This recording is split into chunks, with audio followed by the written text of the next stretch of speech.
Praise the Lord. ദൈവതിരുനാമത്തിന് നന്ദിയോടെ സ്തോത്രം ചെയ്യുകയും സ്തുതിക്കുകയും ചെയ്യുന്നു. ദൈവവചനത്തിൻ്റെ കേൾവിയിലേക്ക് എല്ലാ പ്രിയപ്പെട്ടവരെയും യേശു ക്രിസ്തുവിൻ്റെ നാമത്തിൽ സ്വാഗതം ചെയ്യുന്നു. ഈ ദൈവവചന സന്ദേശം നിങ്ങളുടെ ജീവിതത്തിന് അനുഗ്രഹത്തിന് കാരണമായി തീരട്ടെ. പല വിഷയങ്ങൾക്കകത്തുനിന്നും ഒരു ബ്രേക്ക് ത്രൂ ഈ ഒരു ദൈവവചന സന്ദേശം കേൾക്കുന്നത് നിമിത്തം നിങ്ങൾക്കുണ്ടാകട്ടെ എന്ന് പ്രാർത്ഥിക്കുന്നു. പ്രിയപ്പെട്ടവരെ, ഏറ്റവും പരിചയമുള്ള ഒരു വേദഭാഗം നമ്മളിന്ന് ചിന്തിക്കാൻ പോവുകയാണ്. യോഹന്നാൻ്റെ സുവിശേഷം 5-ാം അധ്യായത്തിൻ്റെ 1 മുതലുള്ള ഭാഗത്ത് 38 വർഷം രോഗം ബാധിച്ച് സൗഖ്യമില്ലാതെ കിടന്നിരുന്ന മനുഷ്യനെ യേശു സൗഖ്യമാക്കുന്ന ഭാഗമാണ്, ആ അത്ഭുതമാണ് 5-ാം അധ്യായത്തിൽ നമുക്ക് വായിക്കാൻ കഴിയുന്നത്. 1 തൊട്ട് 8 വരെയുള്ള ഭാഗം നമ്മൾ വായിക്കുമ്പോൾ യേശു ആ മനുഷ്യൻ്റെ അടുക്കൽ വന്ന് സൗഖ്യമാക്കുന്ന രംഗമൊക്കെ നമുക്ക് കാണാൻ കഴിയും. എന്നാൽ ഈ ഒരു ഭാഗം വായിച്ചപ്പോൾ ദൈവത്തിൻ്റെ പരിശുദ്ധാത്മാവ് എൻ്റെ മനസ്സിലേക്ക്, എൻ്റെ ഹൃദയത്തിൽ കൊണ്ടുതന്ന ഒരു ദൂതാണ് നിങ്ങളുമായി സംസാരിക്കുവാൻ താല്പര്യപ്പെടുന്നത്. ഞാൻ വിശ്വസിക്കുന്നു ഈ ദൈവവചന സന്ദേശം അനേകർക്ക് ആശ്വാസമായി തീരും, അനേകരുടെ ജീവിതത്തിനകത്ത് അത്ഭുതമായി തീരുമെന്ന് ഞാൻ വിശ്വസിക്കുന്നു. നിങ്ങളായിരിക്കുന്ന സ്ഥാനത്ത് വിശ്വസിക്കുക. ഈ ദൈവത്തിൻ്റെ വചനം എന്നെ ജീവിപ്പിക്കും, എൻ്റെ വിഷയങ്ങളെ ചലിപ്പിക്കും. ആമേൻ. പ്രിയപ്പെട്ടവരെ, 5-ാം അധ്യായത്തിൻ്റെ 5-ാം വാക്യം ഇങ്ങനെയാണ് വായിക്കുന്നത്: എന്നാൽ 38 ആണ്ട് രോഗം പിടിച്ച് കിടന്നൊരു മനുഷ്യൻ അവിടെ ഉണ്ടായിരുന്നു. സംഭവം എല്ലാവർക്കും പരിചയമുള്ളതാണ്, എങ്കിലും പറയാം. യഹൂദന്മാരുടെ ഉത്സവം ഉണ്ടായിട്ട് യേശു യെരുശലേമിലേക്ക് പോവുകയാണ്. യെരുശലേമിൽ ആട്ടുവാതിക്കൽ ബെഥേസ്ദ എന്ന് എബ്രായ പേരുള്ളൊരു കുളമുണ്ട്. അതിന് 5 മണ്ഡപമുണ്ട്. ആ സ്ഥലത്ത് വ്യാധിക്കാര്, കുരുടര്, മുടന്തര്, ക്ഷയരോഗികൾ, ഇങ്ങനെ വലിയൊരു കൂട്ടം വെള്ളത്തിൻ്റെ ഇളക്കം കാത്തുകൊണ്ട് കിടന്നിരുന്നു. അതത് സമയത്തൊരു ദൂതൻ കുളത്തിൽ ഇറങ്ങി വെള്ളം കലക്കും. വെള്ളം കലങ്ങിയ ശേഷം ആദ്യം ഇറങ്ങുന്നവൻ എത്ര വലിയ രോഗം ബാധിച്ചവനാണേലും അവന് സൗഖ്യം വരും. ആ ഒരു സ്ഥലത്ത് 38 വർഷമായി സൗഖ്യം പ്രതീക്ഷിച്ചൊരു മനുഷ്യൻ വന്ന് കിടക്കുകയാണ്. അവനെയാണ് യേശു സൗഖ്യമാക്കുന്നത്. നിനക്ക് സൗഖ്യമാകാൻ മനസ്സുണ്ടോ എന്ന് ചോദിക്കുന്നു. അവനവൻ്റെ അവസ്ഥ വിവരിക്കുന്നു.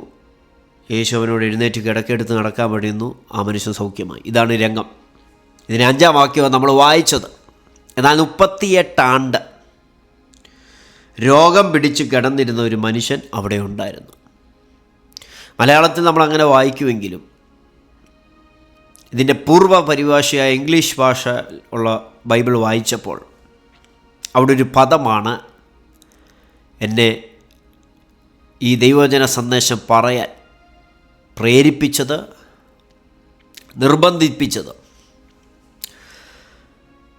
5-ാം അധ്യായത്തിൻ്റെ 5-ാം അധ്യായത്തിൻ്റെ 5-ാം വാക്യം ഇംഗ്ലീഷിൽ ഇങ്ങനെ വായിക്കുന്നത്: one man was there who had been an invalid for 38 years. അവിടെ വായിക്കുന്ന ഇങ്ങനെ ഇൻവാലിഡായിരുന്നു. 38 വർഷം ഇൻവാലിഡായിട്ടൊരുത്തൻ അവിടെ കിടക്കുക. ഇനി മെസ്സേജിൻ്റെ പ്രാരംഭ സമയത്ത് ഞാൻ പറയാം, എത്ര വർഷങ്ങൾ ഇൻവാലിഡായതിൻ്റെ വിഷയത്തെ യേശുവിന് വാലിഡാക്കാൻ കഴിയും. അത് മലയാളത്തിൽ പറഞ്ഞാൽ വർഷങ്ങൾ നിർജീവമായി കിടന്ന, ചലിക്കാതെ കിടന്ന വിഷയത്തെ യേശുവിന് ചലിപ്പിക്കാൻ കഴിയും. വർഷങ്ങളായിട്ട് കിടക്കുക, അങ്ങനെ ചില ദിവസങ്ങളായിട്ട് കിടക്കുകയാണ്, ചില മാസങ്ങളായിട്ട് ചലിക്കാതെ കിടക്കുക. ട്രൈ ചെയ്യുന്നുണ്ട്, പല ഡോറും നോക്ക് ചെയ്യുന്നുണ്ട്, പല സ്ഥലത്തും അപ്ലൈ ചെയ്യുന്നുണ്ട്, പക്ഷേ തടസ്സമാണ്. ഇൻവാലിഡാ. നിൻ്റെ ആപ്ലിക്കേഷൻ ഇൻവാലിഡാകുന്നു, നീ സബ്മിറ്റ് ചെയ്ത് ഇൻവാലിഡാകുന്നു, സകലതും ഇൻവാലിഡാകുന്നു, റിജക്റ്റ് ആകുന്നു, ഇൻവാലിഡ്, അസാധു, ഇൻവാലിഡാ, വാലിഡല്ല, ഇൻവാലിഡാ. നോക്കിക്കേ, 38 വർഷം ഇൻവാലിഡായിട്ട് കിടക്കുന്നൊരു മനുഷ്യൻ. ദൈവത്തിൻ്റെ വചനം വായിക്കുന്നു, 38 വർഷം ഇൻവാലിഡായവനെ യേശു വാലിഡാക്കി. പല കാര്യത്തിലും അവൻ ഇൻവാലിഡായിരുന്നു. പക്ഷേ ഇൻവാലിഡായവനെ യേശു വാലിഡാക്കി. ദൂതിൻ്റെ 1-ാമത്തെ ഭാഗം ഓർത്തോണം. ഇൻവാലിഡായ വിഷയത്തെ ദൈവം വാലിഡാക്കും. അസാധുവായി കിടക്കുന്ന, നിർജീവമായി കിടക്കുന്ന, ഡെഡായിട്ട് കിടക്കുന്ന, ഇനി എഴുന്നേൽക്കത്തില്ലെന്ന് പറയുന്ന കാര്യത്തെ വാലിഡാക്കാൻ ദൈവം ഏതെങ്കിലും വിഷയം നിങ്ങളുടെ ജീവിതത്തിൽ അങ്ങനെ കിടപ്പുണ്ട്, ഇൻവാലിഡായി കിടക്കുക. അത് സജീവമല്ല, അത് ആക്റ്റീവല്ല, ഇൻവാലിഡാ, മുൻപോട്ട് പോകുന്നില്ല. അത് മറന്നുകള, ആ വിഷയം മറന്നുകള എന്നുള്ള ഒരു അനുഭവത്തിലൂടെയാണോ പോകുന്നത്? ദൈവത്തിൻ്റെ വചനം പറയുന്നു 38 വർഷം ഇൻവാലിഡായവനെ യേശു വാലിഡാക്കി. എഴുന്നേറ്റ് കിടക്കെടുത്ത് നടക്കാൻ പറയാം. ഇദ്ദേഹം പറയുന്നൊരു കാര്യമുണ്ടേ.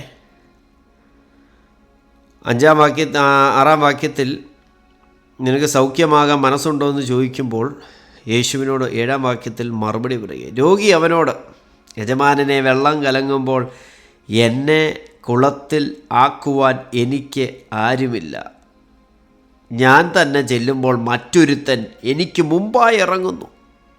എന്ന് പറഞ്ഞാൽ ഞാനിവിടെ നിൽക്കുന്നത് കുറേ ഇൻവാലിഡായിട്ട് ഉള്ള ആളുകളുടെ ഇടയില,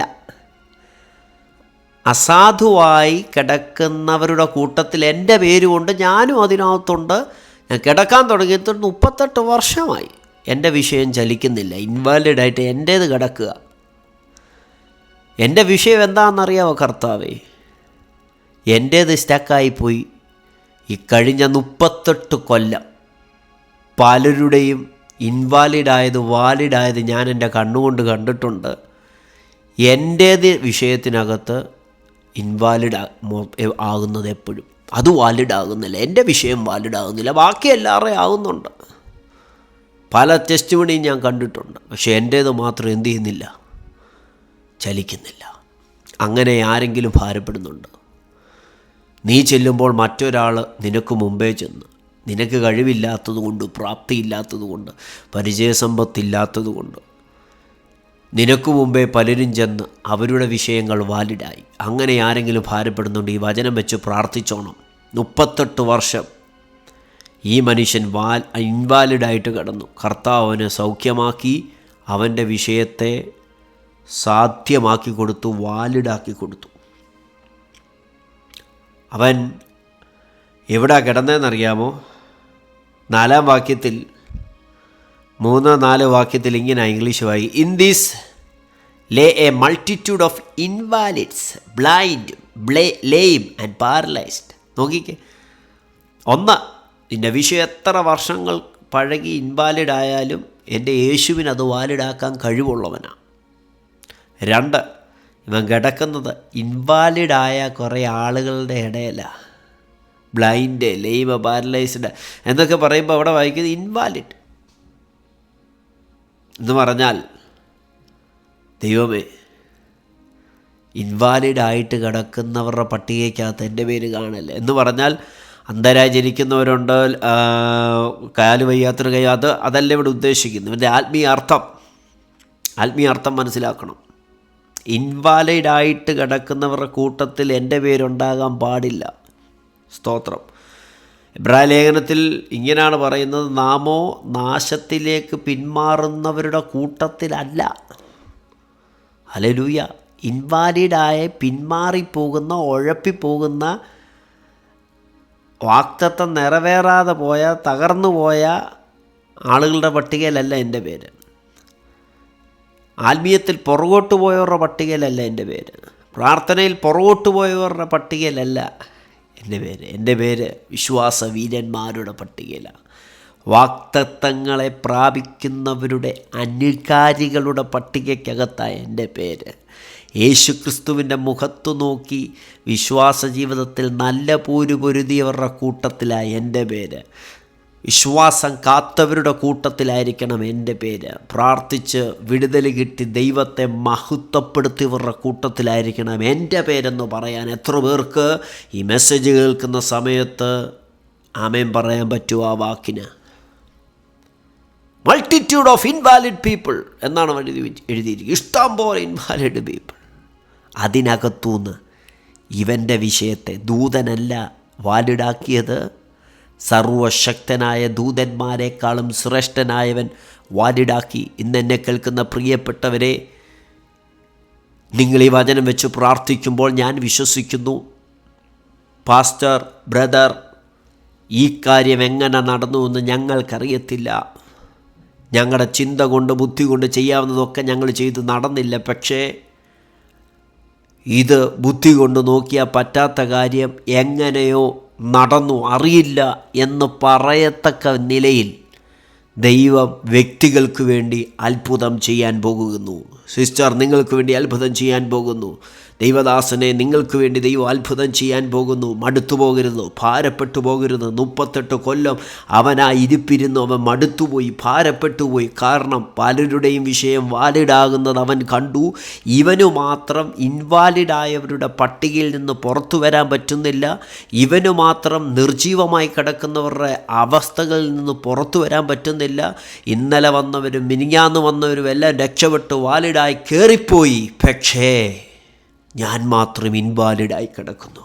അവൻ്റെ പരാതി അവനോട്, യേശുവിനോട് പറഞ്ഞപ്പോൾ കർത്താവ് അവനോട് പറയുന്നൊരു കാര്യമുണ്ട്: എഴുന്നേറ്റ് നിൻ്റെ കിടക്കയെടുത്ത് നടക്കാം. പ്രിയപ്പെട്ടവരെ, എന്നീ ദൂത് നിങ്ങൾ കേൾക്കുമ്പോൾ, ഈ വചനം കേൾക്കുമ്പോൾ, സ്തോത്രം, മരിച്ചതിനെ ജീവിപ്പിക്കാൻ കഴിവുള്ള, ഇല്ലാത്തതിനെ ഉള്ളതുപോലെ വിളിച്ചു വരുത്തുവാൻ കഴിവുള്ള ഒരുവനുണ്ട്.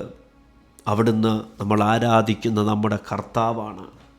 ഹല്ലേലൂയ, സ്തോത്രം. എസെക്കിയേൽ പ്രവാചകൻ്റെ പുസ്തകം 37 അധ്യായത്തിൻ്റെ 17 വാക്യത്തിൽ നിർജീവമായി കിടക്കുന്നതിനെ ജീവിപ്പിക്കുന്നതിനെക്കുറിച്ച് എസെക്കിയേൽ പറയുന്നുണ്ട്. അസ്ഥിക്കൂമ്പാരത്തിൻ്റെ നടുവിൽ നിർത്തുകൊണ്ട് അതിനെ നോക്കി പ്രവചിക്കാൻ ദൈവത്തിൻ്റെ ആത്മാവ് പറഞ്ഞ് അതൊരു വലിയ സൈന്യമായി തീർന്നതൊക്കെ അവിടെയുണ്ട്. ഇങ്ങനെ വായിക്കുന്നത്: നിങ്ങൾ ജീവിക്കേണ്ടതിന് ഞാൻ എൻ്റെ ആത്മാവിനെ നിങ്ങളിൽ ആക്കും, ഞാൻ നിങ്ങളെ സ്വദേശത്ത് പാർപ്പിക്കും, യഹോവയായ ഞാൻ അരുളി ചെയ്ത് നിവർത്തിച്ചുമിരിക്കുന്നുവെന്ന് നിങ്ങൾ അറിയുമെന്ന യഹോവയുടെ അരുളപ്പാട്. നിങ്ങൾ ജീവിക്കേണ്ടതിന് ഞാൻ എൻ്റെ ആത്മാവിനെ നിങ്ങളിലാക്കും. നിങ്ങൾ ഡെഡായി കിടക്കുക, ഇനാക്റ്റീവായി കിടക്കുക. പക്ഷെ ഇനാക്റ്റീവായതിനെ ജീവിപ്പിക്കുവാൻ ദൈവത്തിൻ്റെ ആത്മാവിന് കഴിയും. വിശ്വസിക്കുന്നുണ്ടോ? യേശുവിന് കഴിയും. അതാണ് യോഹന്നാൻ 5 നമ്മൾ വായിച്ചത്. ഇനാക്റ്റീവായതിനെ ആക്റ്റീവാക്കാൻ ആർക്ക് പറ്റും? യേശുവിന് കഴിയും. എസെക്കിയേൽ 37:14 വായിക്കുന്നു: നിങ്ങൾ ജീവിക്കേണ്ടതിന് എന്ന് പറഞ്ഞാൽ ഇനാക്റ്റീവായി കിടക്കുന്നതിനെ, ഡെഡായി കിടക്കുന്നതിനെ ജീവിപ്പിക്കാൻ ആർക്ക് കഴിയും? യേശുവിന് കഴിയും. വിശ്വസിച്ചോണം കേട്ടോ. പല പ്രാവശ്യം നീ ശ്രമിച്ചു, ഇനാക്റ്റീവായി പോയി. പക്ഷേ ഇനി നീ ചെയ്യുമ്പോൾ ഇനാക്റ്റീവ് ആകത്തില്ല, ആക്റ്റീവ് ആകും. ഞാൻ വിശ്വസിക്കുന്നു. ഈ ദൂത് ഞാൻ പറയുമ്പോൾ വിശ്വസിക്കുന്നു. ആയിരങ്ങളെ നോക്കിക്കൊണ്ട് ഞാൻ വിശ്വസിച്ചു, പ്രവചിച്ച് ദൂത് വിളിച്ചു പറയുകയാണ്. ദൈവത്തിൻ്റെ വചനം വിളിച്ചു പറയുകയാണ്, ജീവിപ്പിക്കുന്ന ദൈവത്തിൻ്റെ വചനം. അത് പറയുമ്പോൾ ഒരു വാക്യം പരിശുദ്ധാത്മ ഹൃദയത്തിൽ തരുന്നു. എബ്രായർ 4:12. ദൈവത്തിൻ്റെ വചനം ജീവനും ചൈതന്യമുള്ളതാണ്. Word of God is living and active. സ്തോത്രം. അങ്ങനെ ഇംഗ്ലീഷ് ബൈബിളിൽ വായിക്കുന്നത്. ദൈവത്തിൻ്റെ വചനം ലിവിങ് ആൻഡ് ആക്റ്റീവാ എന്ന് പറഞ്ഞാൽ എപ്പോഴും സജീവമാണ് ദൈവത്തിൻ്റെ വചനം. എപ്പോഴും ചലിക്കുന്നതാണ് ദൈവത്തിൻ്റെ വചനം. അതിവേഗത്തിൽ സഞ്ചരിക്കുന്നതാണ് ദൈവത്തിൻ്റെ വചനം. ദൈവത്തിൻ്റെ വചനത്തിൻ്റെ പ്രത്യേകത, ചലിക്കാത്ത വിഷയങ്ങളെ ദൈവത്തിൻ്റെ വചനത്തിൻ്റെ ശക്തി വ്യാപരിക്കുമ്പോൾ ചലിക്കാൻ തുടങ്ങും. അതാണ് ദൈവത്തിൻ്റെ വചനത്തിൻ്റെ ശക്തി. അത് ദൈവത്തിൻ്റെ ശ്വാസമാണ്. ജീവനറ്റതിനെ ജീവിപ്പിക്കുന്നതാണ് ദൈവത്തിൻ്റെ വചനം. അങ്ങനെയാണെങ്കിൽ ഇന്ന് മെസ്സേജ് കേൾക്കുമ്പോൾ ദൈവത്തിൻ്റെ പൈതലെ വിശ്വസിക്കുക, എൻ്റെ വിഷയം ജീവിക്കും. ഇനാക്റ്റീവായി കിടക്കുന്ന എൻ്റെ കൊച്ചിൻ്റെ വിഷയം ജീവിക്കും. രക്തത്താൽ ജയമെടുക്കുന്നു. ഇനാക്റ്റീവായവരുടെ പട്ടികയിലല്ല ഇനി നിൻ്റെ പേര് കിടക്കുന്നത്. വിടുതൽ കിട്ടിയവരുടെ പട്ടികയിൽ നിൻ്റെ പേര് കിടക്കണം. ഇന്നീ ദൈവവചന ഭാഗം വായിച്ചപ്പോൾ ഈ പദം ആണ് ഈ മെസ്സേജ് പറയാൻ പ്രേരിപ്പിച്ചത്. ഒരാൾക്ക് വിടുതൽ കിട്ടിയാൽ ദൈവത്തിൻ്റെ പ്രവൃത്തി അവിടെ വെളിപ്പെടുകയാണ്. വിശ്വസിക്കുന്ന ദൈവത്തിൻ്റെ പൈതലെ, ആ വിടുതൽ നിൻ്റെ വിഷയത്തിനകത്ത് വെളിപ്പെടട്ടെ. ഇനാക്റ്റീവായവരുടെ പട്ടികയിലല്ല നിൻ്റെ പേരിന് കിടക്കുന്നത്, ആക്റ്റീവായവരുടെ പട്ടികയ്ക്കകത്ത്. യേശുവിന് ഇനാക്റ്റീവായതിനെ ആക്റ്റീവാക്കാൻ പറ്റും. പരിശുദ്ധാത്മാവിന് ഇനാക്റ്റീവായതിനെ ആക്റ്റീവാക്കാൻ പറ്റും. ദൈവവചനത്തിന് ഇനാക്റ്റീവായതിനെ ആക്റ്റീവാക്കാൻ പറ്റും. കാരണം ദൈവത്തിൻ്റെ വചനം ജീവനും ചൈതന്യമുള്ളതാണ്. വർഷങ്ങൾ എത്ര പഴകിയാലും, എത്ര പരാജയത്തിൻ്റെ ഹിസ്റ്ററി ആ വിഷയത്തിനുണ്ടെങ്കിലും, എത്ര റിജക്ഷൻസിൻ്റെ ഹിസ്റ്ററി ആ വിഷയത്തിനുണ്ടെങ്കിലും, യേശു വന്നാൽ ജീവിക്കും. പരിശുദ്ധാത്മാവ് വ്യാപരിച്ചാൽ ജീവിക്കും. വചനം ചലിച്ചാൽ ജീവിക്കും. പ്രാർത്ഥിക്കാൻ പോവുകയാണ്. ഏത് വിഷയമാണ് നിങ്ങളെ അസ്വസ്ഥതപ്പെടുത്തുന്നത്? രാജാക്കന്മാരുടെ ഹൃദയത്തെ നീർത്തോട് കണക്കെ യഹോവയുടെ കയ്യിൽ ഇരിക്കുന്നുവെന്ന് ദൈവത്തിൻ്റെ വചനം വായിക്കുന്നു. തനിക്കിഷ്ടമുള്ളിടത്തേക്ക് തന്നതിന് തിരിക്കുക. ചില തിരിവുകൾ വിഷയത്തിനകത്ത് വെളിപ്പെടട്ടെ. പലർക്കും വിടുതൽ കിട്ടി. കർത്താവേ, എൻ്റെ കാര്യത്തിന് മാത്രം ഇപ്പോഴും പലതും ഡെഡാണ്, ചലിക്കുന്നില്ല എന്ന് പറയുന്ന ദൈവ പൈതലിനോട് ദൈവത്തിൻ്റെ പരിശുദ്ധാത്മാവ് പേഴ്സണലി ഇടപെടുകയാണ്. യേശു നിന്നെ വിടുവിക്കും. കർത്താവ് നിന്നെ വിടുവിക്കും. നിൻ്റെ 100 ചോദ്യങ്ങൾക്ക് ഒരൊറ്റ മറുപടി ദൈവത്തിൻ്റെ സന്നിധിയിൽ നിന്ന് വന്നാൽ മതി. എൻ്റെ ദൈവത്തിന് പ്രവർത്തിപ്പാൻ അധിക സമയം വേണ്ട. വിശ്വസിക്കുന്ന ദൈവത്തിൻ്റെ പൈതലിന് വേണ്ടി പരിശുദ്ധാത്മാവ് ചലിക്കും, പ്രവർത്തിക്കും. അത്ഭുതങ്ങളുടെ ദൈവം ഇന്നും ജീവിക്കുന്നു. സാക്ഷ്യം പറയുവാൻ ഇതെങ്ങനെ നടന്നുവെന്ന് എനിക്കറിയത്തില്ല, ദൈവം തന്നെ പ്രവർത്തിച്ചതാണെന്ന് സാക്ഷ്യം പറയാൻ മുഴുമഹത്വവും ദൈവത്തിന് കൊടുക്കാൻ ദൈവത്തിന് സംഗതി വരുത്തും. യാതൊരു സംശയവും വേണ്ട. നമുക്ക് പ്രാർത്ഥിക്കാം. പരിശുദ്ധ പിതാവേ, ലോകരാജ്യങ്ങളിലിരുന്നു കൊണ്ട് ഈ ദൈവത്തിൻ്റെ വചനം ശ്രദ്ധിച്ച സകല വ്യക്തികൾക്ക് വേണ്ടി പ്രാർത്ഥിക്കുന്നു. കർത്താവേ, അങ്ങയുടെ വചനത്തിന് ജീവനുണ്ട്. അങ്ങയുടെ വചനത്തിനകത്തെ ഓരോ പദത്തിനും ജീവനുണ്ട്. ആ പദം എന്നോടുള്ള ദൂതാണെന്ന് വിശ്വസിക്കുന്ന ദൈവമക്കൾക്ക് വേണ്ടി ആ പദങ്ങൾ സഞ്ചരിക്കുമല്ലോ കർത്താവേ. ഇനാക്റ്റീവായ ആ മനുഷ്യനെ അങ്ങ് ആക്റ്റീവാക്കിയത് ദൈവവചനത്തിലെ സത്യമല്ലേ? ഈ ശബ്ദം കേൾക്കുന്ന പ്രിയപ്പെട്ടവർ എത്ര ഇനാക്റ്റീവായ വിഷയങ്ങൾക്ക് അവർ ജീവിതത്തിലുണ്ടെങ്കിൽ കർത്താവേ, ആക്റ്റീവാക്കി കൊടുക്കണമേ, ഉണർത്തണമേ. അങ്ങയുടെ ഒരു സ്പർശനം മതിയല്ലോ, അങ്ങയുടെ ഒരു വാക്ക് മതിയല്ലോ. ഈ മെസ്സേജ് അതിനൊരു മുഖാന്തരമായി തീരട്ടെ. മഹത്വം ദൈവത്തിന് കൊടുക്കണം. അവരുടെ വിഷയത്തിനകത്ത് മുഴുവൻ മഹത്വവും ദൈവത്തിന് കൊടുക്കത്തക്ക നിലവാരത്തിലൊരു ദൈവപ്രവൃത്തി വെളിപ്പെടട്ടെ. കർത്താവേ, ഇത് പറയുമ്പോൾ നാശത്തിലേക്ക് പിന്മാറിയവരുടെ കൂട്ടത്തിൽ ഞങ്ങളായിരിക്കരുത്, ഇനാക്റ്റീവായവരുടെ പട്ടികയിലായിരിക്കരുത്. ദൈവം ചലിപ്പിച്ചവരുടെ പട്ടികയ്ക്കകത്തായിരിക്കാൻ സഹായിക്കണേ. അഭിഷക്തന്മാർക്ക് വേണ്ടി, ദൈവദാസന്മാർക്ക് വേണ്ടി പ്രാർത്ഥിക്കുന്നു. പ്രാർത്ഥനാ വീരരായിരിക്കുന്ന മാതാപിതാക്കൾക്ക് വേണ്ടി പ്രാർത്ഥിക്കുന്നു. കർത്താവേ, ആക്റ്റീവായിട്ട് ചലിക്കുന്നവരുടെ, ദൈവം ചലിപ്പിച്ചവരുടെ പട്ടികയ്ക്കകത്താണ് ഈ സഹോദരങ്ങൾ കയറട്ടെ. കർത്താവ് അങ്ങനെ ചെയ്യുന്നതിന് നന്ദി പറയുന്നു. ഒരുമിച്ച് അനുഗ്രഹിക്കും. അങ്ങനെ വരവിനാ ഞങ്ങൾ ഒരുക്കും. യേശുവിൻ നാമത്തിൽ ആമേൻ.